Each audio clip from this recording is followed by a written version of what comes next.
আমি কিন্তু ইউনিভার্সিটি লাইফের প্রথম বর্ষে বিয়ে করেছি। তাদের বিয়ের পথে অযথা অনার্স করো, মাস্টার্স করো, বিসিএসটা করেই নাও, পিএইচডিটা একটু শেষ হোক, এই কথা আপনারা বলবেন না। সুতরাং আপনারা একটু যুগটাকে বুঝবেন, সন্তানদের কথাটাকে একটু বুঝবেন। ঠিক 5 বছর পর আপনার মনে হবে যে রাতুলের কথাটাই ঠিক ছিল। আরেকটি স্রোতের বিপরীতে কথা, আমি কিন্তু ইউনিভার্সিটি লাইফের প্রথম বর্ষে বিয়ে করেছি। আমার যেই সকল ছাত্র ছাত্রী যারা ইউনিভার্সিটি লাইফে গেছে, ধীরে ধীরে একটু একটু করে নিজের পায়ে দাঁড়াচ্ছে, এবং আপনারা যারা ফ্যামিলিগতভাবেও তাদের সবকিছু জানেন, তাদের বিয়ের পথে অযথা অনার্স করো, মাস্টার্স করো, বিসিএসটা করেই নাও, পিএইচডিটা একটু শেষ হোক, এই কথা আপনারা বলবেন না।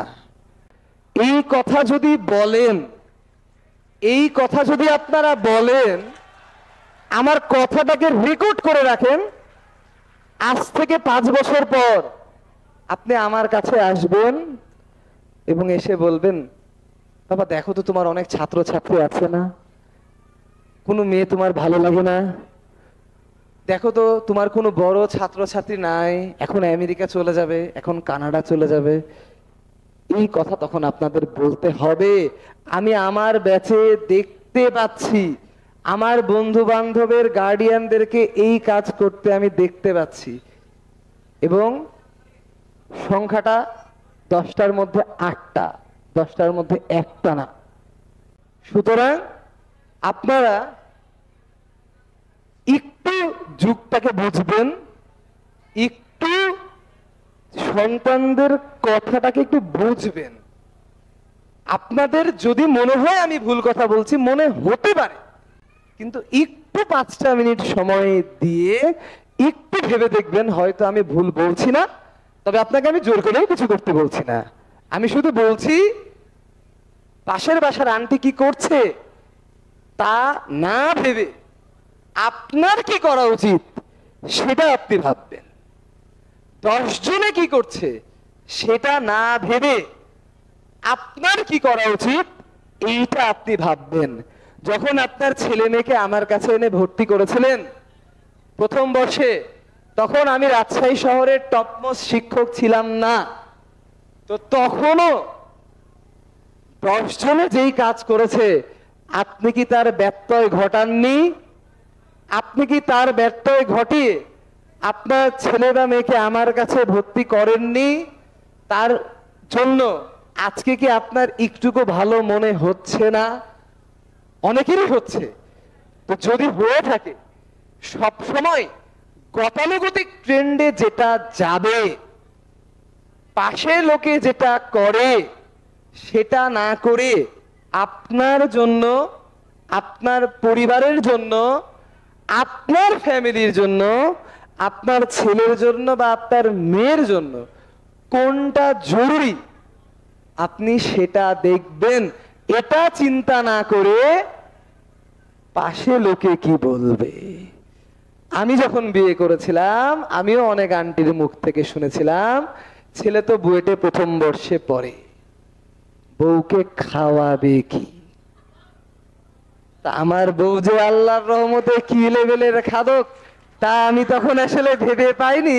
তবে আল্লাহর রহমতে এবং বরকতে খাবার দাবার কোনোদিন অভাব পড়েনি আর কি। তো এই জিনিসটা একটু মাথায় রাখবেন। এবং এবং এবং এবং এবং একজনের কথা বললে that could be an exception.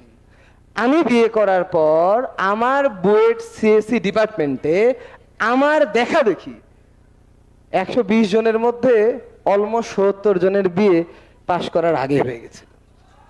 এবং এর মধ্যে এখানে উপস্থিত যারা বুয়েট সিএসসি তে ক্লাস করবে, আমি নাম বলছি না, তোমাদের যারা শিক্ষক আছে, অর্থাৎ বুয়েট সিএসসি তে শিক্ষক হতে গেলে ডিপার্টমেন্টের সবগুলো পরীক্ষা মিলে, কোনো লবিং ওখানে চলে না, কোনো রাজনৈতিক ব্যাকগ্রাউন্ড চলে না, কিচ্ছু চলে না।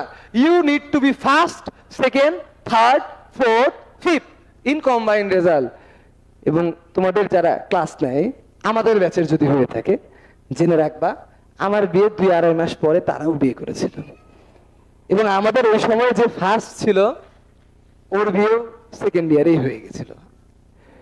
এবং আমার মনে হয় না যে এটা কোনো এক্সেপশন, কিন্তু বিষয়টা আমি আপনাদের একটু মাথায় দিলাম যে যুগ যদি আপনাকে বলে পড়াটা শেষ হোক, পাশ করে বের হোক, সেটেল হয়ে যাক। এই সেটেল হওয়ার নমুনাগুলা কেমন হয় জানেন? আমি একটু বলবো। আজকে বিয়ে, 2 দিন পর ছেলের আমেরিকার ফ্লাইট, মেয়ে বাংলাদেশে আছে। ছেলে কবে দেশে আসবে কোনো ঠিক নাই, মেয়ে কবে আমেরিকাতে যাবে তারও ঠিক নাই। তাহলে বিয়েটা করার দরকারটা কি ছিল? একটু যুক্তি দিয়ে ভাববেন। আমি যেহেতু বিতার্কিক মানুষ, একটু যুক্তি দিয়েই কথা বলি। তো একটু যুক্তি দিয়ে ভেবে একটু চিন্তা করবেন। হয়তো কথাগুলো আমি বর্তমানে 2025 সালের প্রেক্ষাপটে খুব একটা ভুল বলি নাই, তবে আপনারা একটু ভেবে দেখবেন। আর আমার অফিসেরও যদি কথাই বলি, আমার অফিসে মোটামুটি আপনারা যাদেরকে চিনেন, ধরেন নয়ন, সে ম্যারিড।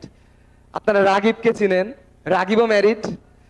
তারপরে আমার একাডেমিক টিম মেম্বারের মধ্যে নাইম, সে দুর্দান্ত ক্লাস নেয়, সে পিওএসেও ক্লাস নেয়, অনলাইনেও হয়তো 26 ব্যাচ 27 ব্যাচ অনেকেই নাইমের ক্লাস করে। আমি মাঝে মধ্যে ক্লাসরুমে ঢুকে দেখি ও আমার বোর্ডে ক্লাস নেয়। তো নাইমও ম্যারিড। তো আলহামদুলিল্লাহ সবাই ভালো আছে, খারাপ থাকতে তো আমি দেখছি না। তো আপনারা দেখবেন, জোর করে আমি দিতে বলছি না, বাট অযথা সময়ের দোহাই দিয়ে কোনো ভুল কথা বলবেন না, জেনে শুনে পাপ করতে দিবেন না। এই জিনিসটা আপনাদের প্রতি আমার অনুরোধ থাকবে। চোখ রেখে চোখে সানগ্লাস পরে বসে থাকবেন না। চোখ থাকলে চোখ দিয়ে দেখবেন, মুখ দিয়ে কথা বলবেন এবং ফ্র্যাঙ্কলি ডিসকাস করবেন। এবং যদি আপনি মোটামুটি এই বিষয়ে সঠিকভাবে সিদ্ধান্ত নিতে পারেন, আপনার অসৎ পথে চলে যাওয়ার 99% সম্ভাবনা 0 হয়ে যাবে। এইটুকুটা মাথায় রেখেন।